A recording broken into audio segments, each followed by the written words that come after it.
Welcome to the Genius Factory. Enjoy the video.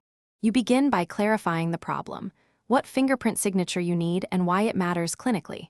Once done, map constraints, patient safety, ethics, and acceptable invasiveness, so choices stay viable. Next, review available measurement modalities at a high level and decide which match your success metrics: sensitivity, specificity, and acceptable timeline.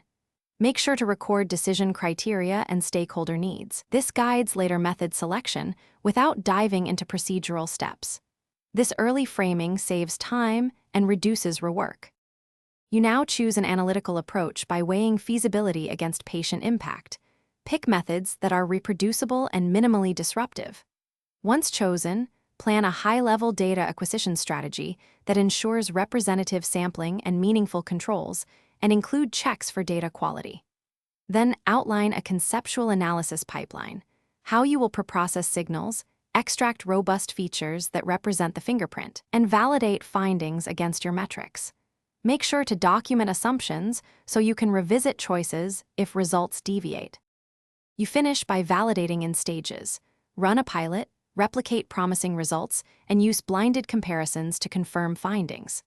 Once done, evaluate outcomes versus your predefined metrics, then iterate on either the analytic model or the measurement framework to close performance gaps. If things go wrong, focus on one key troubleshooting path.